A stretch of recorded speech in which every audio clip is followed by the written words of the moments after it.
I think I'm supposed to sit so that the microphone can really pick me up, though I have the feeling you can all hear me anyway. No, Gully says, go ahead, that's fine. All right. Welcome tonight to District 41 Senate Candidate Forum on Arts Policy. I just introduced myself. My name is Allison Pugh. I'm the Director of Arts Mid-Hudson, and we're so delighted to host this Candidates Forum here tonight. You know, the fate of the arts in our communities and schools lies in the hands of our legislators. They craft the laws and allocate the budgets that allow us to pursue our goals of access, participation, diversity, and equity. We want to thank the Cornell Center for partnering with us to host this evening, and thank Shana and the staff for setting up this beautiful space for us in the midst of this gorgeous exhibition of holographic art. Arts Mid-Hudson invited both Senate District 41 candidates to participate. While Senator Hinchey accepted our invitation, Senator Serino declined to participate, and although we invited Senator Serino to offer alternative dates in hopes of including both of our candidates, she did not do so. So we do feel that it is important to familiarize the candidates with issues facing our arts sector. So we decided to move forward with the forum tonight with Senator Hinchey as our guest candidate.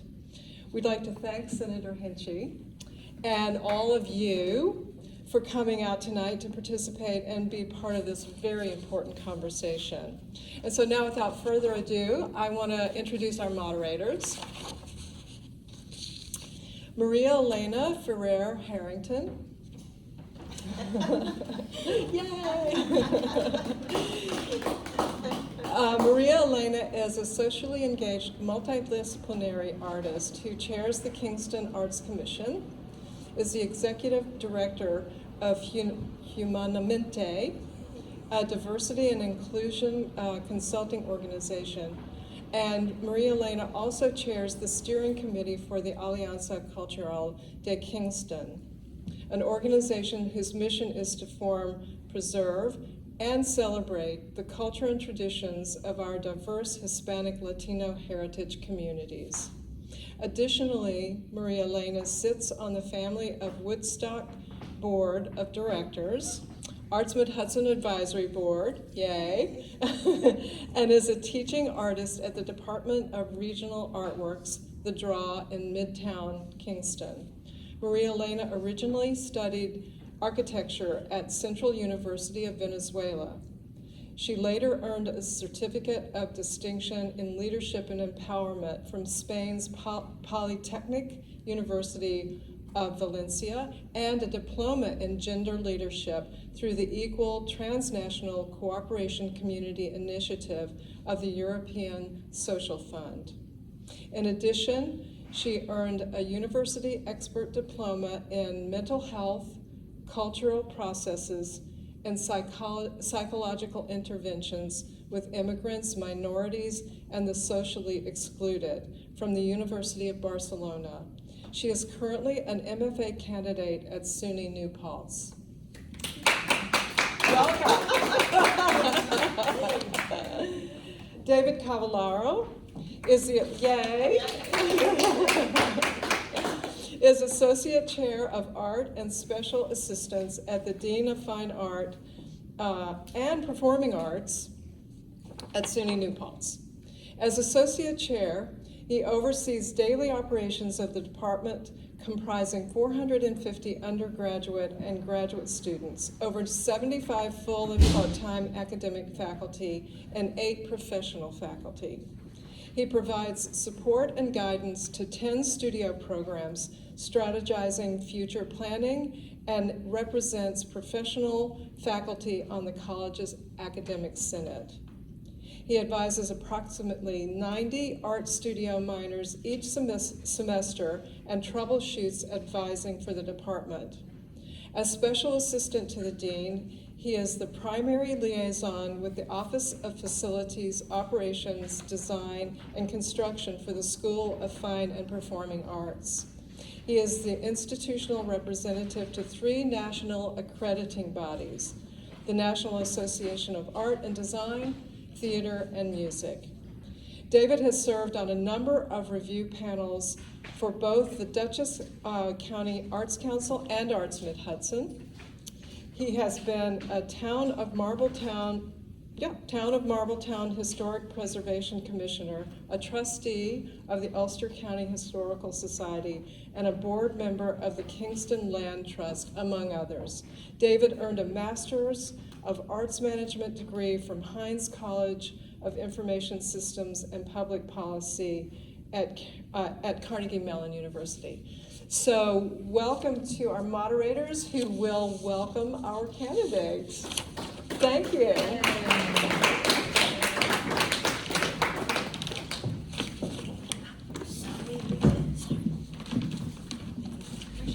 We will give you the... Hello, everyone. Thank you for coming out in the rain. Gully House and Sound. Yeah. Very happy that Senator Hinchey decided to come tonight so that we could ask questions that are related to arts policy for the 41st District and in general across the state. I'm going to start with your bio. Senator Michelle Hinchey was born and raised in Saugerties, New York, and is a leading voice in the state Senate, fighting to ensure the needs of our upstate communities are fully reflected at the table in Albany.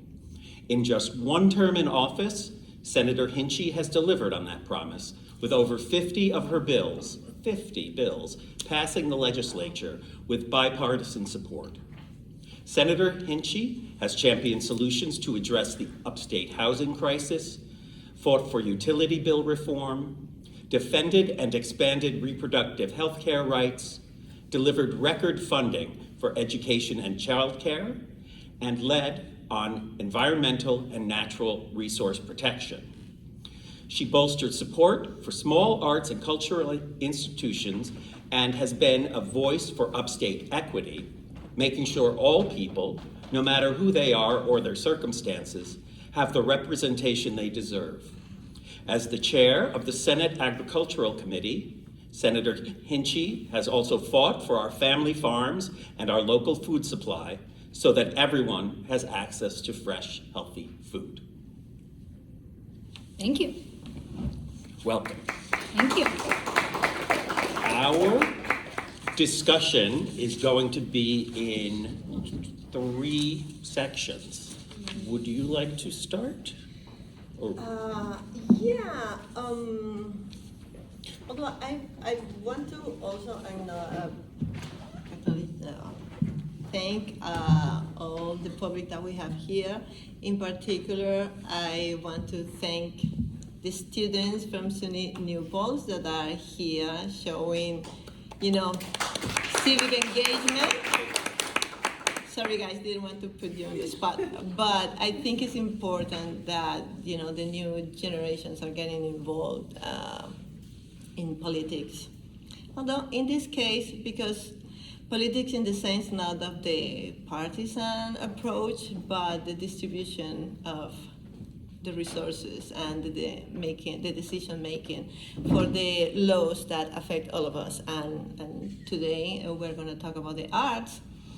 Well, Alison introduced us, and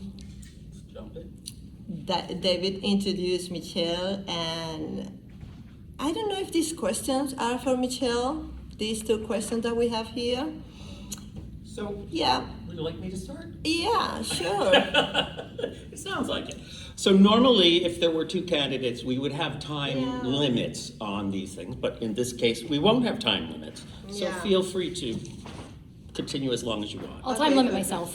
Can you make an opening statement in which please let us know if you've ever worked as an artist or for an arts organization, or if you've served on any arts boards, Since the purpose of this forum is to learn about your knowledge of and support for the arts and art education, please tell us a little bit about yourself and your experience with the arts, arts education, and arts organizations. Sure. So, hello. Very close to that. Thank you, and thank both of you for moderating, everybody for coming today on a rainy Wednesday evening. I think this is an incredibly important discussion. The arts and our cultural institutions are critical to our communities, especially our upstate communities. And I'll start by saying most people probably know or think of me or my family because of my father and his role and his career in public service. But my mom is actually a tango DJ and has had a long kind of storied career in the arts, in different variations of the arts, and has played a really impactful and important role in my life, starting as a child. I joined the Woodstock Youth Theater at 4 years old and was part of the acting troupe until I was in high school, doing musical theater and dramas twice a year for however many years that is, from 4 years old to high school. I was in dance, part of the Socrates Ballet, as well as NYCA, and so many other organizations really framed for me the importance of the arts. Growing up, I went to the Woodstock Day School and had the ability to join my after-school activity, the importance of arts education. One of my after-school activities was joining the band that we had, and we toured. My really famous spot was playing the drums at the Hudson Valley Mall for the food court. Really showed our stuff there, but again, really important. Music education, arts education. We had an after-school activity that was a circus and a clown parade, right? Being able to express yourself and do something different and dress up and become a different person and explore those different parts of your being. That education is critically important. And even, carried that forward through before I ran for office. The company that I was working for was Epix, which is a premium TV network creating content here in the Hudson Valley. That's a huge economic driver for us. The arts is an economic driver. It's one of our biggest ones. I think probably tied with tourism. And so doing everything we can possibly to help bolster that, to provide career pathways for students, for people with second careers into the arts is incredibly important. It's shaped me foundationally and fundamentally, and that's why I'm so excited to be here with you today to be talking about it, because one of the reasons why I ran for office was to provide upstate equity. We're in the Hudson Valley. The Hudson Valley still counts as upstate, but to provide upstate equity, because so much of the attention goes to more densely populated or more urban areas.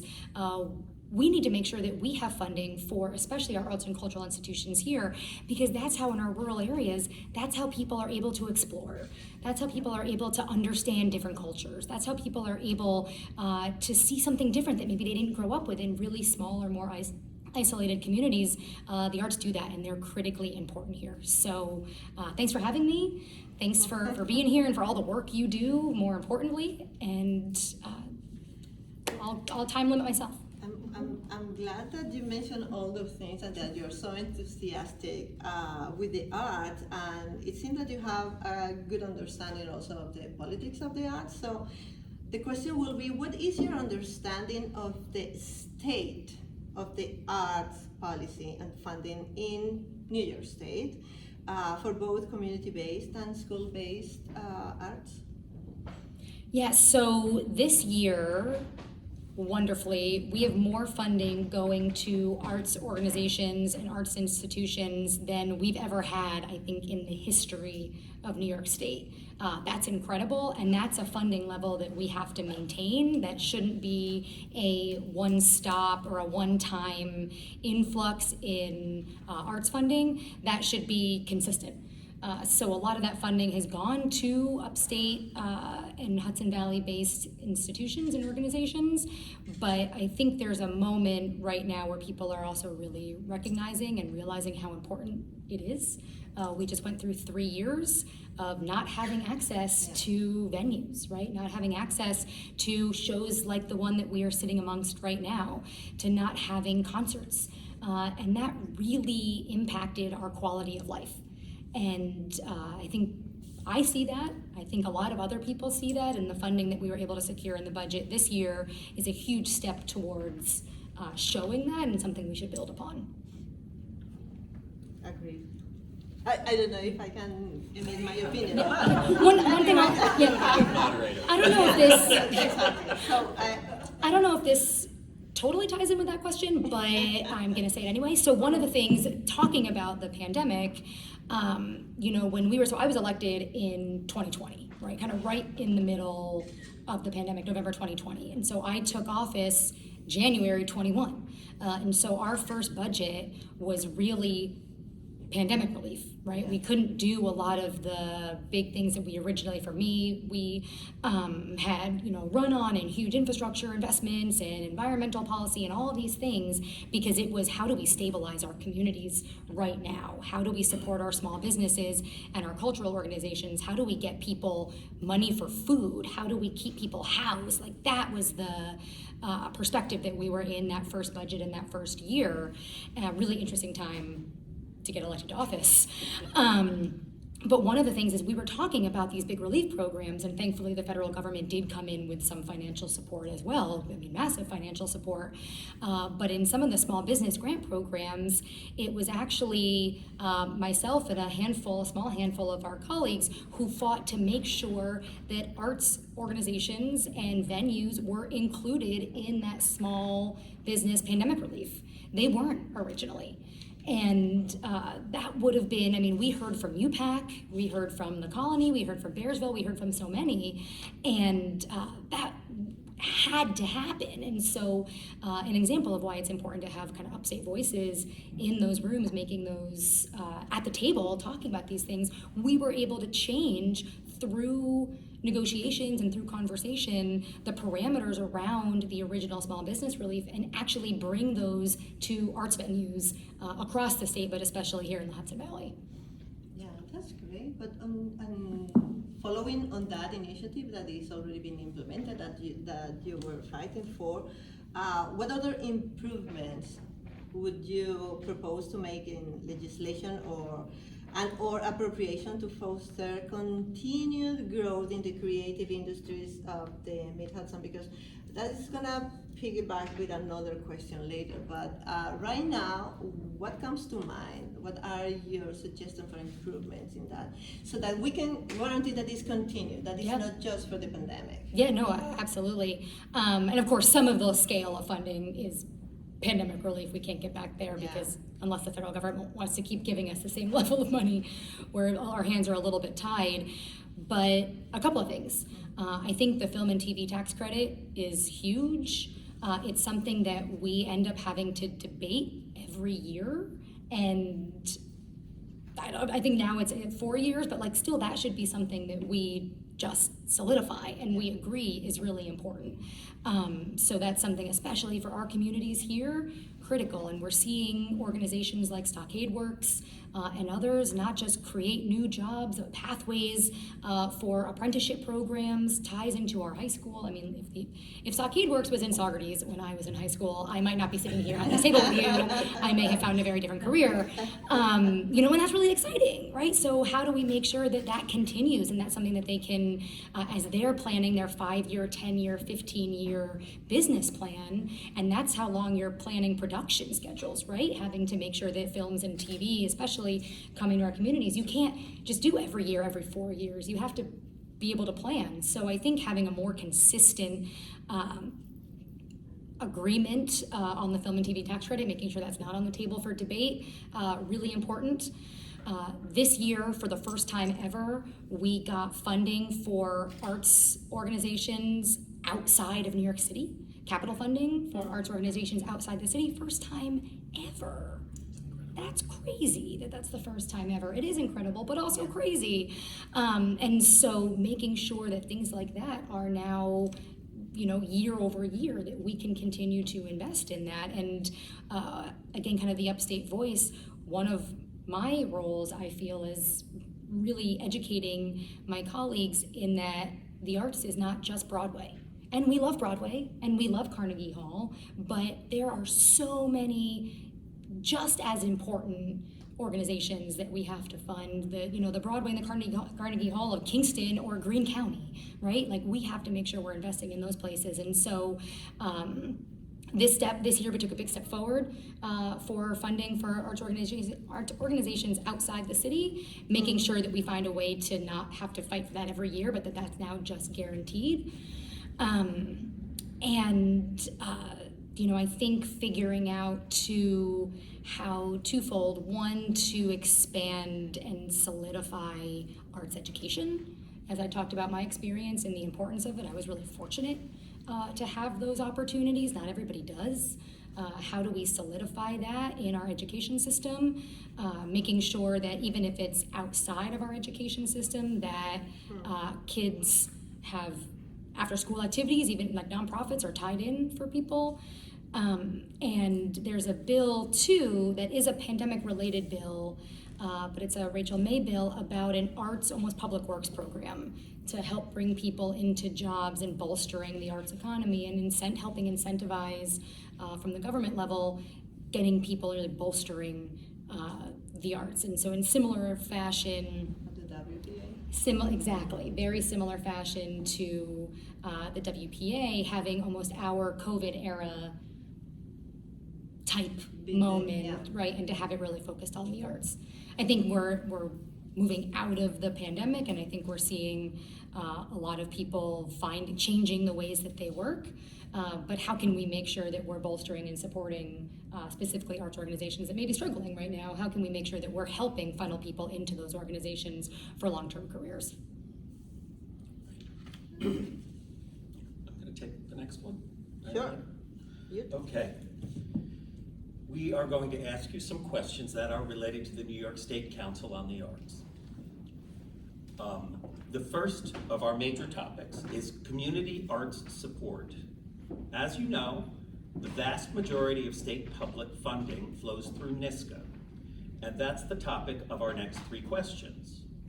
Regarding NYSCA board appointments, as we understand it, the governor nominates appointees to the NYSCA board with Senate confirmation. Of the 25 positions, there are currently 18 council members appointed, and there is no representation from the Mid-Hudson region or P-12 education on that board. Have you ever been involved in the process? What steps would you take to promote regional and programmatic diversity? Yeah, so one of the challenges is that the NYSCA board is fully appointed by the governor. The legislature is actually outside of it, and in a lot of other boards or task forces, the legislature actually the majority leader has at least one appointment. For NYSCA, we don't have that at all, and I'm not actually sure the history of the NYSCA board. I can find that out, but it is all the governor. So my role in it has not been existent to this point, but I do think the lack of a Mid-Hudson representative is problematic. Yeah. I do think having 2 vacancies is also problematic. Our session goes from January to June, so no appointments can be done between June and December.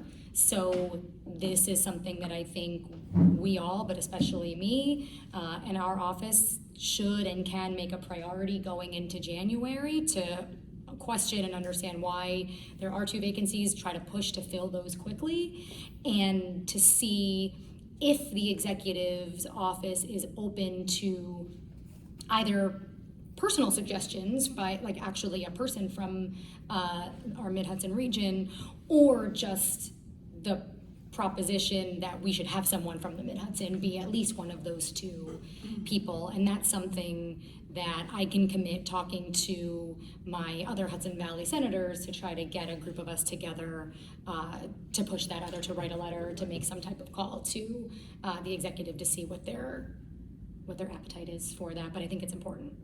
So just to clarify, there are actually 7 open positions. Oh, sorry. Right now. 2 of them. I don't know what my counting is. That's okay. We confused you. Thanks. But yes, that's even worse. That's even worse, but maybe more opportunities. But much more opportunities, and we should have more than one Mid-Hudson person. We should have multiple. So that's something that we can kind of band together and try to work on.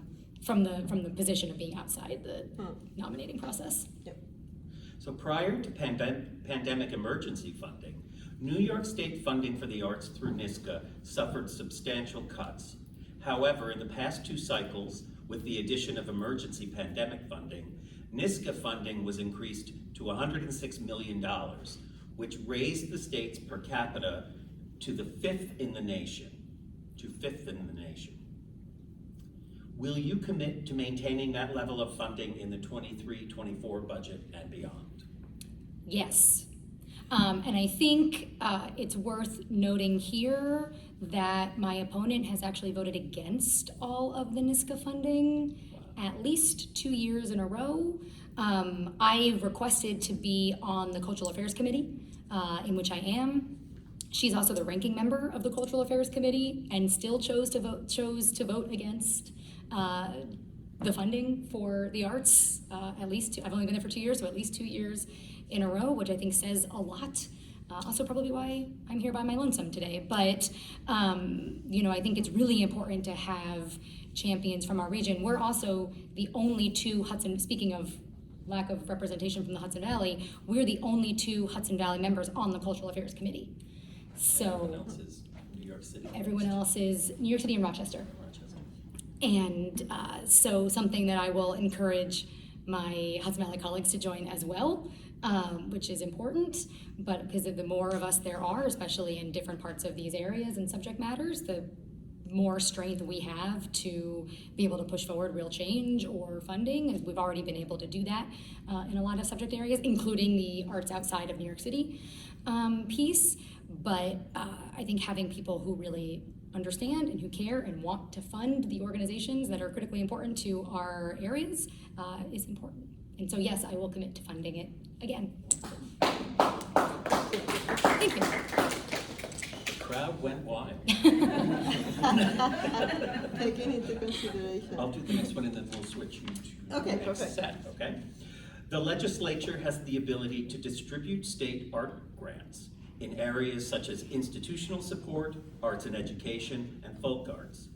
Instead of delegating the entire distribution of arts funding to the Council on the Arts, what would you do as senator to support decentralization of funding to ensure that Mid-Hudson Valley organizations, art programs, and creative artists are equitably funded? Yeah, that's a tough one because I don't know if I have what the power is to totally change the NYSCA funding structures.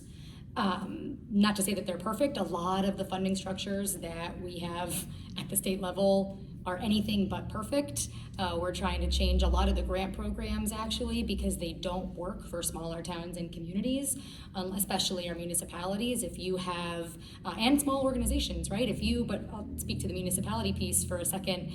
If you have a part-time town board, and no one there is a grant writer by trade, the odds of you getting a clean water grant or a downtown revitalization grant or name any other grant is pretty slim because you're competing with larger communities that have a higher tax base, that can hire a grant writer and can move forward. And once you get that forward once, you're kind of in the system, right? You're in the machine. You're able to apply for more grants and get it. So it's working for some, but for so many, and especially those across the Hudson Valley and across upstate New York, it's inequitable. So a lot of our funding systems, I think, created with the right intentions, disenfranchise smaller, more rural places. And when I say rural, I'm talking about the city of Kingston too. I mean, I represent the most rural district in the majority conference. All of my other colleagues who represent upstate areas represent all or part of Albany or Buffalo or Syracuse, Binghamton, Rochester, right? My big city is Kingston. So we're still a rural city for when you compare us to the cities that we're usually talking about across the state. Yeah. So the grant structures have to change, and that is a much bigger lift than one term can get you, even quite frankly, probably 2 terms, but it's something that we're working on because it's really important. And so I don't know entirely what the next steps to changing all that, other than showing the kind of the inequities within the system. But we have been, I think, really proactive and successful in bringing more money to our arts organization, specifically here in Kingston and in the Hudson Valley. Specifically since when I became senator, we've been able to provide funding for everywhere from the Rear Center to Historic Huguenot Street to Arts Mid-Hudson to a whole host of other ones, from the Woodstock Film Festival to Arm of the Sea Theater. And it shouldn't be dependent just on either our SAM grants or our office grants that we have access to, or just us really fighting at the table in the budget process to line them out within NISCA funding. So I do think that there's significant opportunities for change, but in the meantime, we're trying to get our equitable share of the funding so that all of you and our other organizations can actually get it in ways we haven't typically before. Thank you. It's so refreshing to hear you talking about Arm of the Sea, all those organizations. So We love Arm of the Sea. They came to the Woodstock Day School Yeah, when right. I was a kid. My friend Kai's dad might have been one of the founders. He was in it. It was great. It was, big-eyed. When you see it, it's really wonderful. So it gives me, the hope that we will hear you also talking about the Alianza Cultural de Kingston that way, right, Alisa? Yes. That would be good. So I'm gonna pivot now to discuss arts education and its relationship to the workforce development and economic development for the region's creative economy. And at least here in the city of Kingston, that's like a big thing right now. We just approved the master plan for creative economy here in the city of Kingston. And also, as Alisa mentioned before, I'm a teaching artist for the draw. I'm very much interested in how art education goes beyond those that have access to that, because we know that many people doesn't have access. I'm glad that we have a representation from SUNY New Paltz here with us today. So it is really, really important that we work with schools, right? Not only at the level of the campus, but from, and also David mentioned before in one of the questions about education and P12, in the system P12.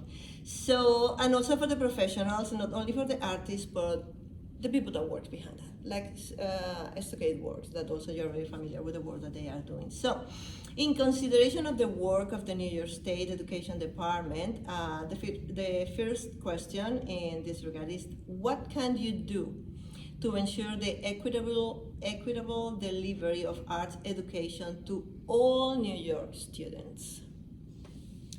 Yes, so this is something I think is incredibly important, but I'll start with the challenge. The education department is an independent agency, and so pretty much every other agency, we can legislate things that they have to do. The education department, by design, is an independent agency, and so there's a pretty hard and fast understanding, not by everybody, but by a number of legislators and council and others, that we shouldn't legislate or mandate programming. I think probably because once you open that door, where does it go, depending on who's in the majority possibly, right? Especially with what we're seeing kind of across the board, across the country. But for me, I think something like arts and music education is incredibly important and something that everyone should have access to. There's a bill, again, it's a Senator May bill, that requires arts and music education in all public schools, which I support. I'm a co-sponsor of. I think it's important. We should do that. It's an uphill battle for the reasons I've said, but it's something we can still try to fight for and push for. But then I think, too, in the meantime, really elevating and bolstering those organizations in our communities, those nonprofits or organizations like many of yours that are doing those work with students and tying in childcare and so many other things. I mean, here in Kingston, the Center for Creative Education comes to mind pretty quickly, right? And having someone like Drew Andrews and the entire team there teaching dance after school, right? Teaching drum circles, teaching different musical instruments, having a podcast place or a station that they want to host. Those are really important. And I think our job in the legislature is to elevate those people and those organizations. We just gave Drew a Senate commendation, which is one of the awards we can give to people who are doing really incredible work in communities at the state level. So which we did that to elevate the work that he's doing and helped with some of the paperwork to become a child care center too, which will then help get more people even into arts education in that place. And so, finding those connections and those organizations and those leaders that are doing the work and figuring out how we can help bolster them and bring people together, elevate their message so people know that they're there, while we also try to work within the confines of the legislature to see what we can do. Yeah, it seems that the way will be more in a community setting more than in an education institution, right? Right. Yeah. Although it should be, right? I mean, I think it should be in an education setting. It should be. But I'm there, saying but the influence that eventually you could have in those decision making is probably right. Is probably more on that. At least today. So, at least for now, exactly. At least for now. So, since New York State is a national leader in creative industries, what can be done to ensure our youth gain the skills, experience, and knowledge to succeed in creative careers? I think it's probably a similar similar answer to the previous one. I think really elevating organizations, again, kind of like Stockade Works. I'm sure there's so many more, but it's just the one that's in front of my mind today. Making sure that people have access to those apprenticeship programs or to those organizations, making sure for us, we've held a lot of roundtables outside of the arts. Specifically, we've held roundtables to bring different groups together to be able to kind of optimize where we can go in the future, whether that's bringing faith leaders together to talk about the work that they're doing, or we just did a roundtable in Greene County with all of the chiefs of the fire departments. We brought in the dishes commissioner, to listen to the chiefs about the challenges that they were having and that they do have in rural areas like Greene. I think the legislature and me as a senator can help build those bridges too, whether it's a commissioner or someone at the state level to come in and talk to arts organizations here and think about how we can build better tie-ins with community members or schools, figuring out, working directly or maybe bringing together superintendents and arts organizations in the city of Kingston or name other location we can facilitate that conversation to bring everybody to the table to start, because maybe while we won't be able to necessarily legislate it or have something through regulations, we can provide the service of having an open forum and an open dialogue to then a superintendent or a school principal can hear from what's available in the community that maybe they don't know and start to create those ties or maybe those after school programs that don't exist today but could be if we bring people together. So I think as we try to navigate the legislative component, there's a lot of community work that we can do, which is quite frankly where everything should start organically anyway, right? If it's from the community from the ground up, that's the best place for things to grow.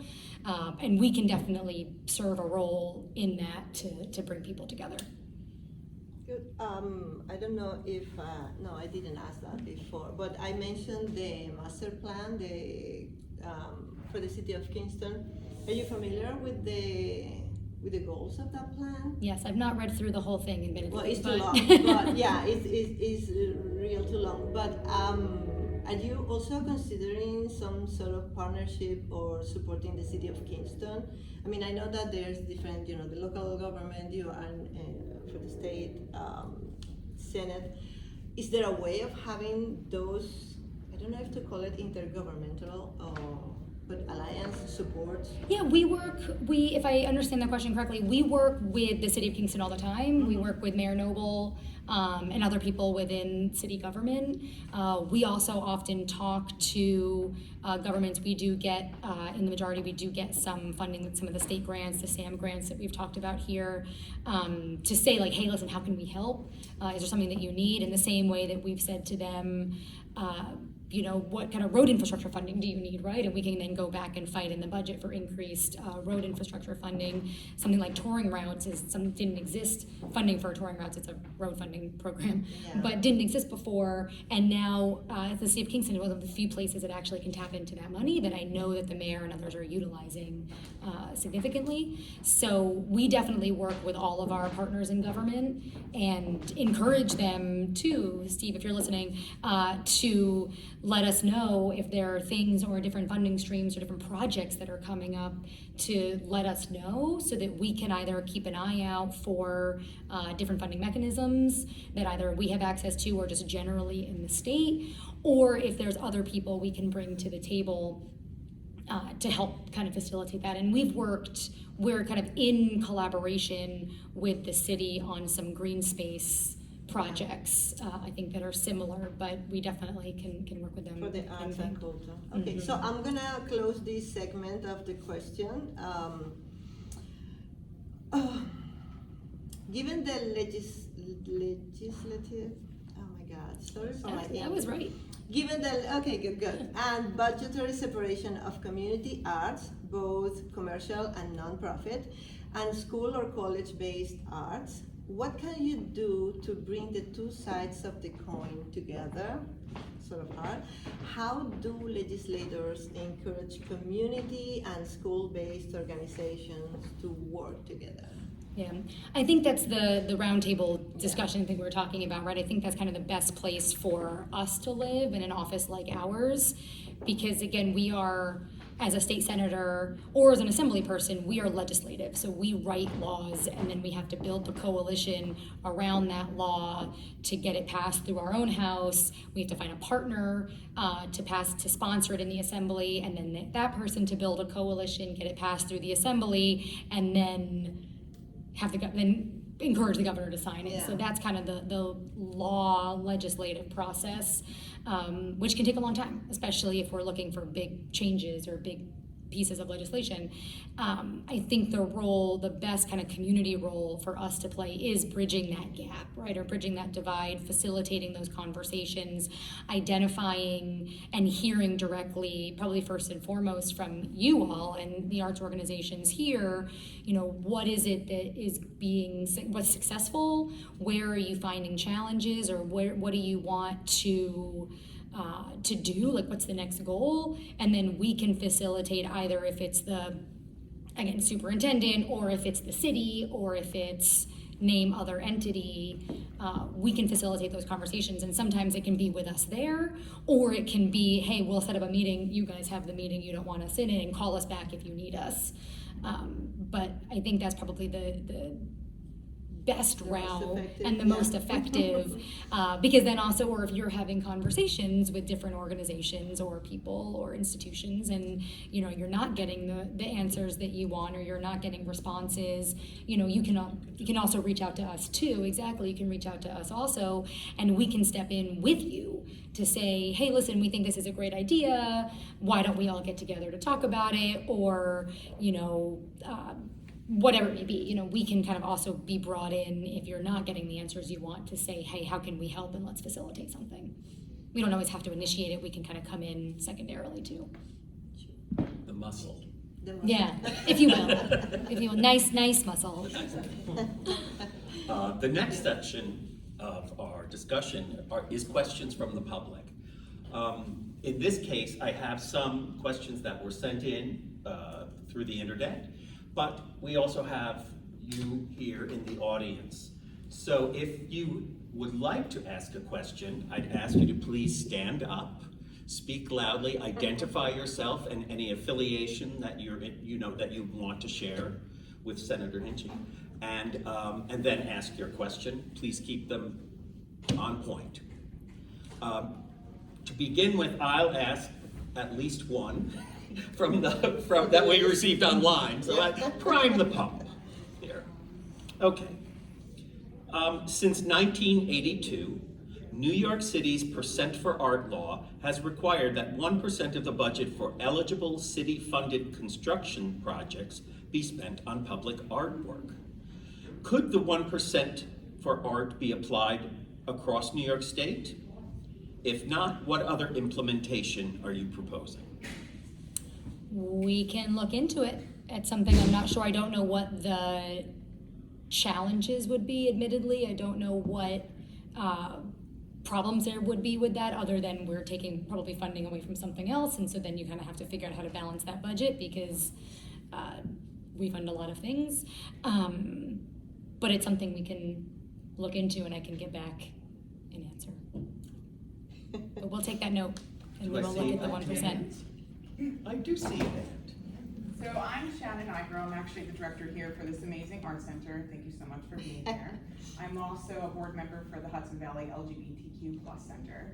And you mentioned before that you kind of wanted to also identify some of the barriers that the art centers and arts organizations within, this area are kind of facing. And I will tell you transparently that here, and also a grant writer for the past 6 years, one of my barriers that I face is that we actually do business as an art center. So even though we have a substantial program where we have visual arts and dance and movement, which we have a belly dance class going on right now, and huge ceramic studio where we have a gas kiln and an electric kiln, we don't qualify for arts funding because we're technically not an arts organization. So we are owned by the Arts Mid-Hudson, which caters to individuals with disabilities. Yep. And this art center was built with the conception that we would merge the community with exposure and destigmatize working with individuals with intellectual disabilities. But we kind of struggle with not being able to qualify for any kind of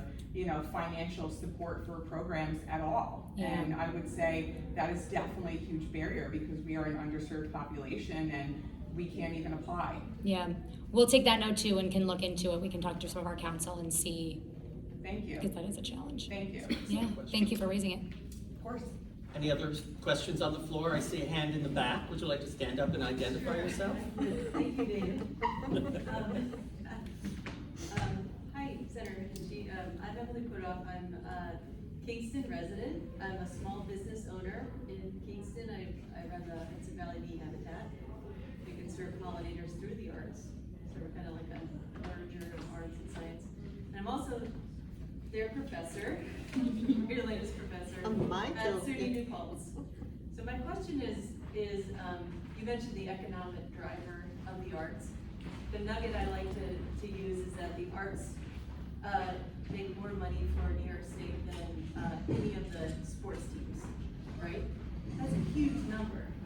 So how do we support both the teachers of the arts, maybe one of those teachers in a public university, and also the students graduating to enter into that workforce? Like, what are your ideas for that? How do we support the teachers to keep educating those students, and how do we then support them as they graduate to enter the workforce and make a viable living? I would ask what your biggest challenges are as an arts teacher, right? I mean, that's an experience that I don't have, and so what being and we can talk about it now or off at a deeper conversation afterwards, but I would want to know specifically what the challenges you face, whether it's probably funding, but what other challenges you see also that we can figure out, either whether that's legislative or regulatory or name it, right? I mean, in the budget this year, we invested the largest amount of money for SUNY and CUNY funding that public universities in the state of New York have ever had. So that money should go to, and it is going to salaries and supporting our teachers, also capital improvements and a whole host of things. So hopefully that will get to you and your colleagues, because you deserve it. But so we have done big investments and are continuing to do big investments in public education, specifically the SUNY system. And that actually started as a huge campaign for CUNY specifically. There was a new deal for CUNY that then the importance of having upstate legislators in the room as well, we were able to say, okay, great, we love CUNY, really important. A lot of our, residents here go to CUNY College colleges too, but SUNY is critically important, and we have to make sure that we're doing something equitable for our SUNY colleges, and we did. And so that was a huge investment that we did this year. We'll continue to invest in public education, really important. But outside of that, would be curious separately on some of the challenges specifically that you face, so we can figure out what some of those solutions are. And then I think on the student side, right, it's providing pathways to those careers. It's figuring out, we talk a lot, and we need to do a better job of this too, but we do a lot of, and we're working to do even more, conversations around BOCES and technical training, right? And carpenters and electricians and my brothers are operators in local 825. Many of those are jobs for the futures, especially electricians. I was just reading, Save the Planet, Become an Electrician was the headline of the article. But we should be doing something very similar as it pertains to the arts, right? And making sure that we're setting up either BOCES-like courses, which some of them exist, but bolstering even further. Again, things like Stockade Works and others. Again, there are many more of them, but top of mind, and making sure that we're really making those connections for people who don't just go into school saying, this is a passion of mine, this is what I want to do, and then you get out and you can't find a job, right? How does that serve you? I graduated into the recession in 2009. I get that all too well, right? Most of my friends weren't able to get jobs, let alone careers, and I was fortunate I got an internship from a job that I had, but that's because I was hustling for internships, the many years before, and they happened to have an opening when I graduated. And so we have to do a better job of those connections and making sure that people, especially here in our communities in the Hudson Valley, as we have a thriving arts sector and a growing arts sector, that those jobs are accessible for local people, not just people that other film shoots or TV shoots or dance troops bring in from other places, but that we're actually supporting local talent. And I think on the additional side to that too, of course, is housing, right? Making sure people can afford to live here. So, and that's kind of bridges both gaps, right? From teachers to students. And a lot of people don't think about upstate New York as having a housing crisis. We do, but a lot of people don't think about that. They think about housing crisis in more densely populated urban areas, and Kingston and Hudson were the top two. Well, Hudson and Kingston were the top two move to places in the country over the pandemic, and myself and my office fought for the largest investment in upstate and rural housing the state's ever had this year. And while we didn't get everything we wanted, because not many people are talking about it, we did get some of it. And we got a host of different funding items to help build and create and support more affordable workforce and supportive housing.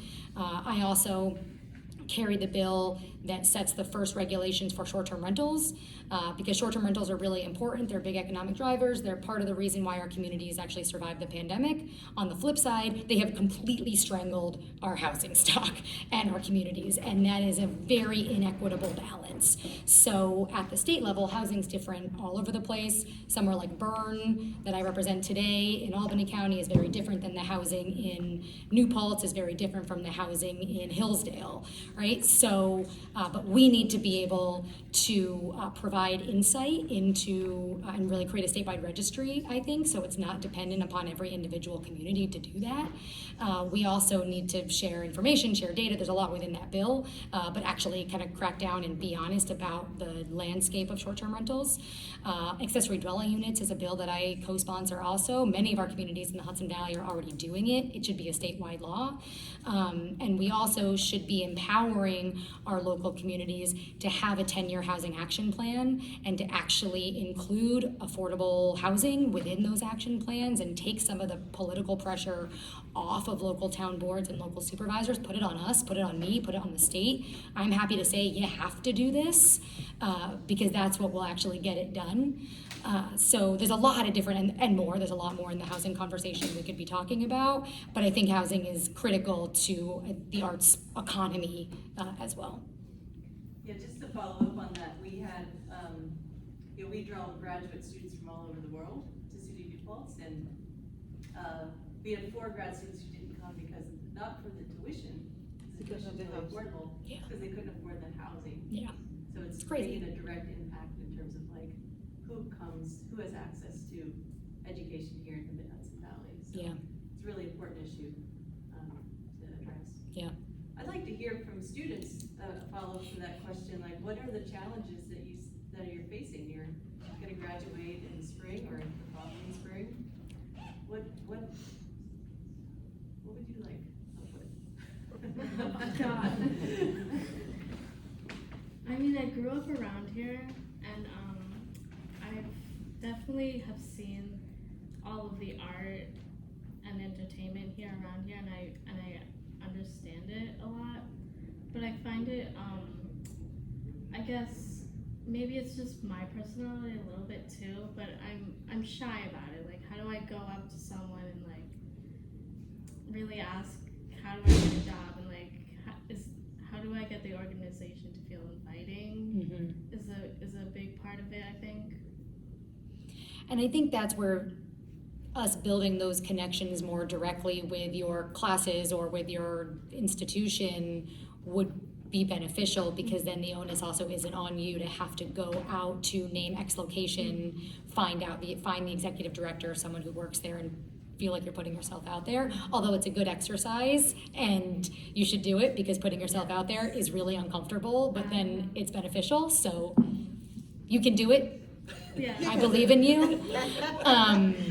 But at the same time, building those connections and making sure that you all know what is out there, and whether it's, one of the things we just did, we held a job fair at the Y. Otherwise, yeah.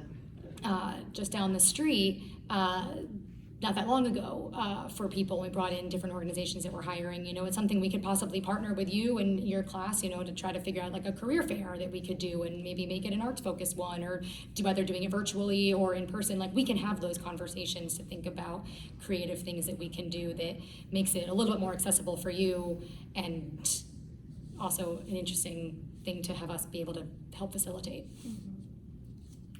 Thank you. Wrapping up shortly. Linda? I'm Linda Law. I'm the Executive Director of the Whole Centre, and we currently have an office here in Cornell Creative Arts Centre, and I curated this show.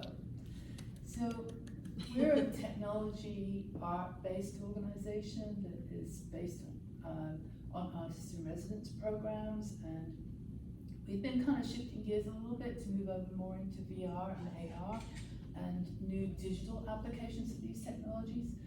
And we got a grant from NISCA this summer, an immersive technology grant. And I was invited into a think tank to begin with, and then we were invited to apply for a grant to implement this. But one of the issues that came up was rural access to the internet. And I found myself in a really interesting position, because here we've got a grant, we were implementing this program, we did workshops here in Kingston this summer. I moved in May up onto the mountain on the Schwangungs. And I was promised by Spectrum that I would have internet, and they told me after I moved in that it was going to cost me $9,000 to put a cable in. So I started really looking into this and realizing this is a really big problem.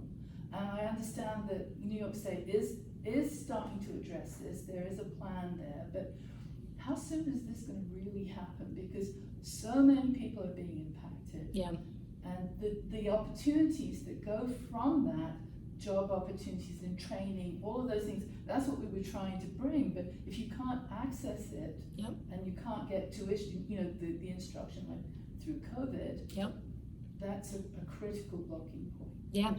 So very important issue as well is one of the things that I actually ran on in my first campaign, because the fact that we're living now in 2022, at the time even 2019, the fact that people still don't have access to the internet is a travesty, right? It's just completely unacceptable, and we have failed as a society.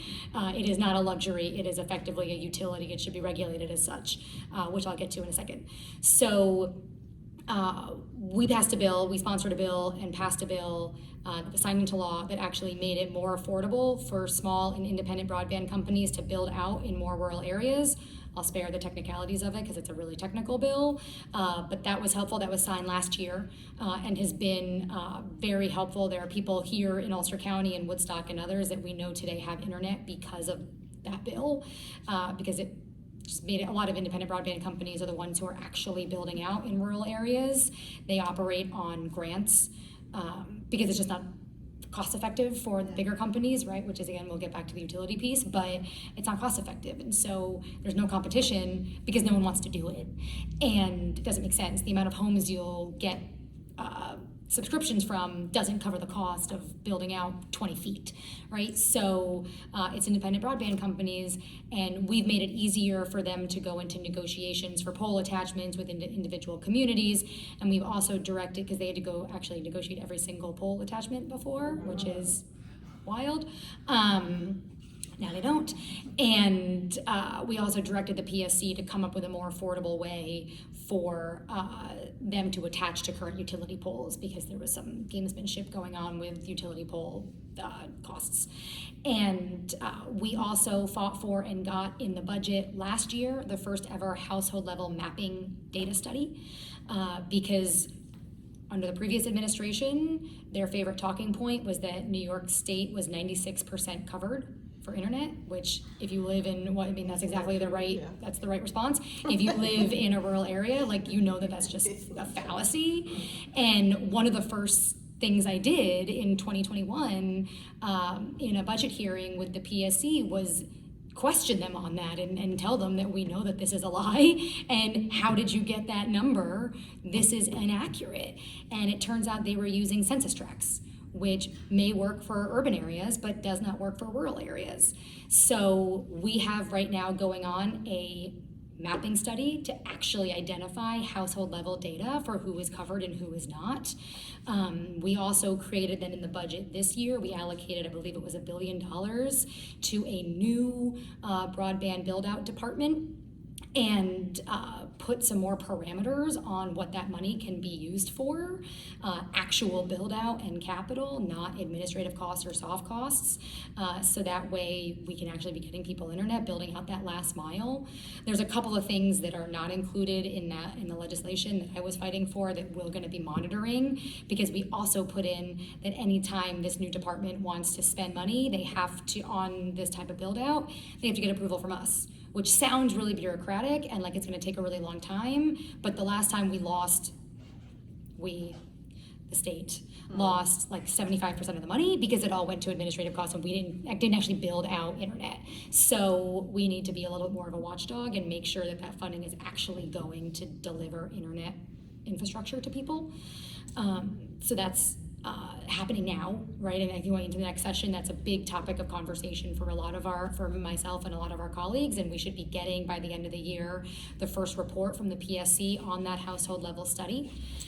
And then my colleague, Senator Sean Ryan, and in the Assembly, it's Assemblymember Neely Rosick, carry a bill about actually directing and qualifying broadband as a utility. So that is a bill that I support. It's a bill we should all support, and something I think we'll be talking about a lot more next session. Yeah. We have another question from the audience. Hi, actually it's the same question. I'm the one who submitted the question. My name is Claire Hinchey and I'm a designer. I'm based in Kingston, a woman-owned business. And we do a landscape design. We are currently working on the site on Broadway and Prince, just in front of the wings here. And we've been working with Emily on project. We are trying to bring art into the landscape, like outside for everybody to enjoy. Therefore the 1%, because we feel like we have, it would be so great for the city to have a budget. And I know like we work like, with the art commission, we said like, we wanted the artists to kind of bring the vision of the city to be shared by the community and to support the artists. And there is no budget, There is no money, yeah.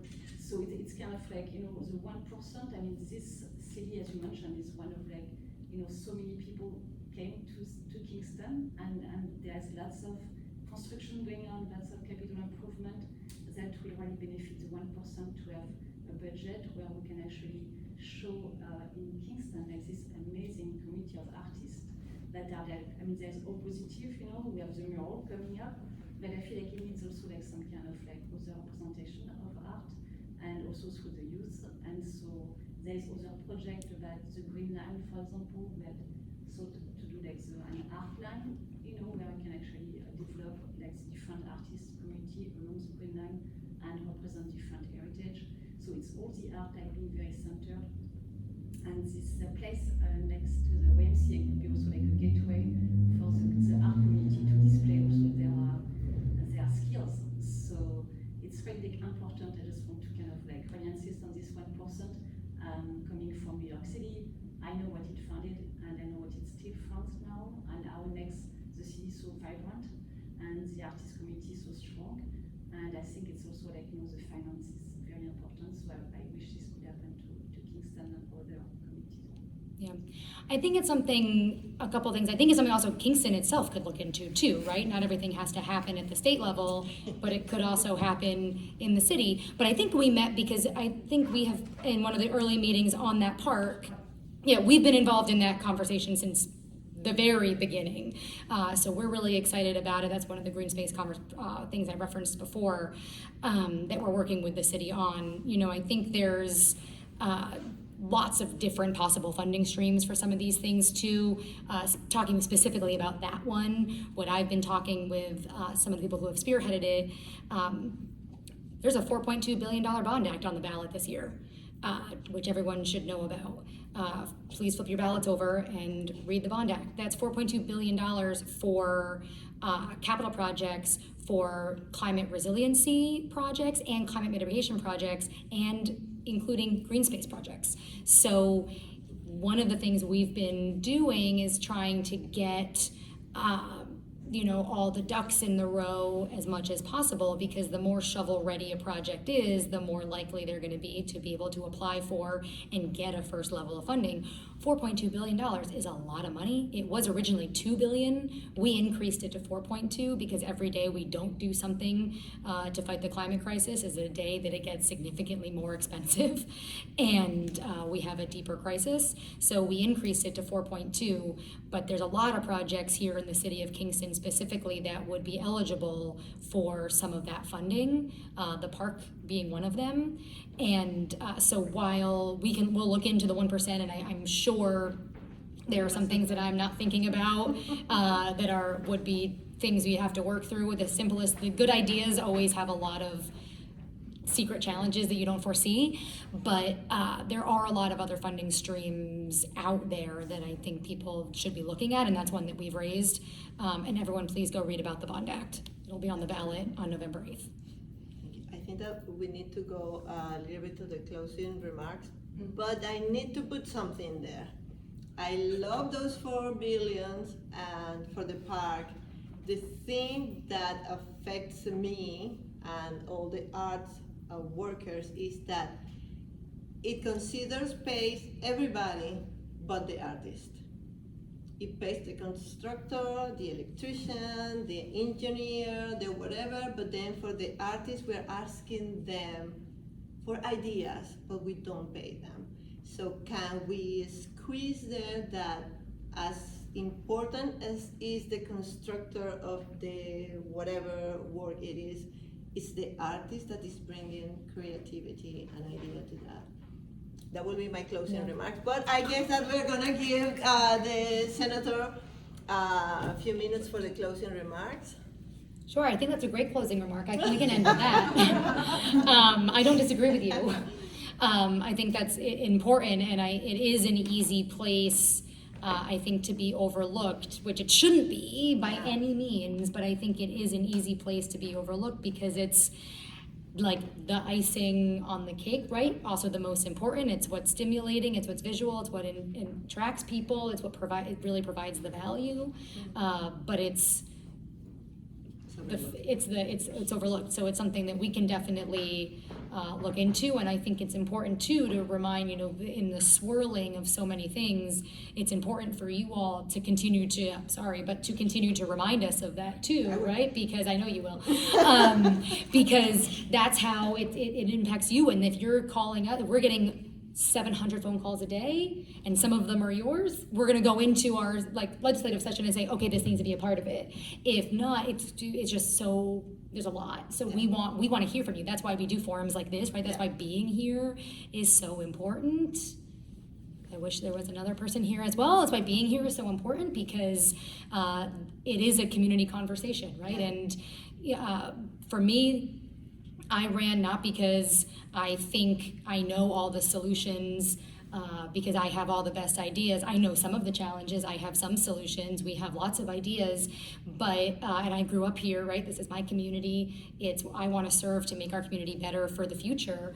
But we are only as good as we all are when we work together, right? And we have to make sure that we're hearing from every corner to be able to actually affect change and create legislation and find funding streams that serve every level of our community, top to bottom, left to right, right? So I appreciate first and foremost the work that all of you do and the time that you've taken to come out today on a rainy day to learn a bit more about our race. It's a very confusing and monopolizing election year.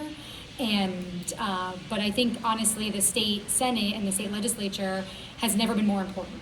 What we're seeing at the federal level is kind of a full abdication of their roles or responsibilities to actually help people and to get things done.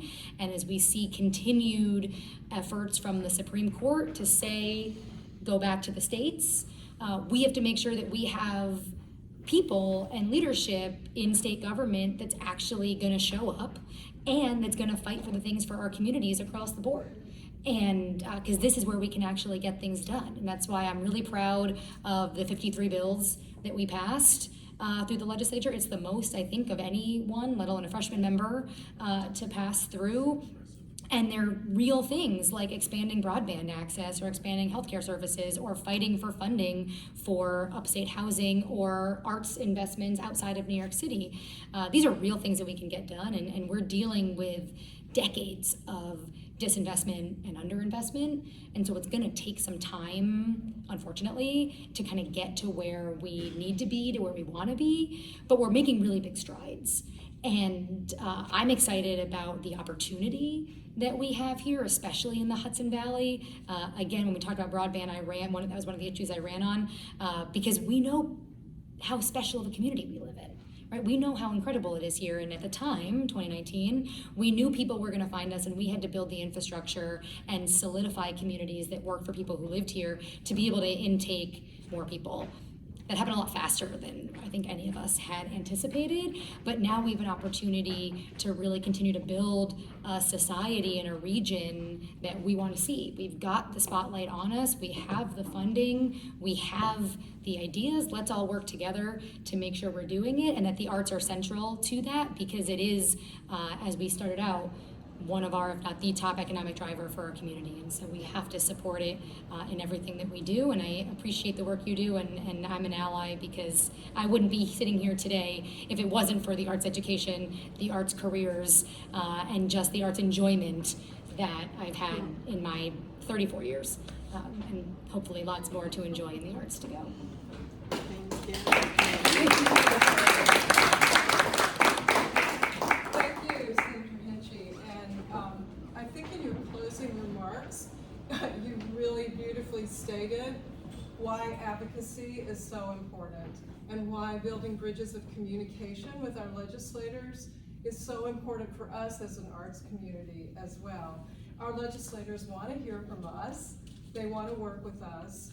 And I think sometimes in the arts community we feel that we're separate or isolated, or that, it doesn't make a difference, or, all sorts of things come up for us. But the truth is that the conversations can be had and can be welcomed by our legislators, and we really appreciate you coming out to participate tonight. And that's why we do advocacy work. It works. It works. Conversation. It's about building bridges of communication. And it's a huge commitment in our mission at Arts Mid-Hudson. And I'm going to make a little pitch, we have a newly formed committee, advocacy committee, that we're very excited about.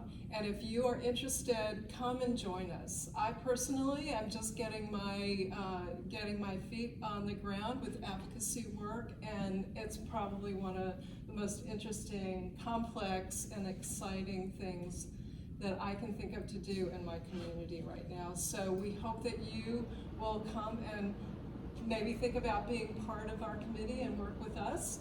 And also think about having a membership with Arts Mid-Hudson.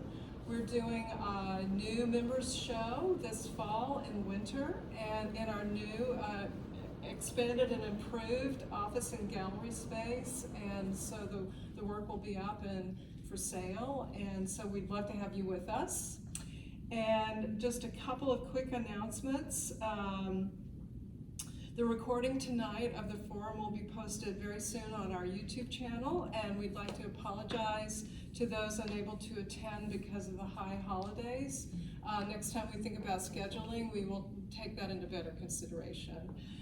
And finally, vote. Please vote. Please go out and vote. Voter registration is open till October 14th. Early voting begins October 29th. And thank you for coming out tonight. Electoral participation is what makes democracy work. All right, thank you. And thank you for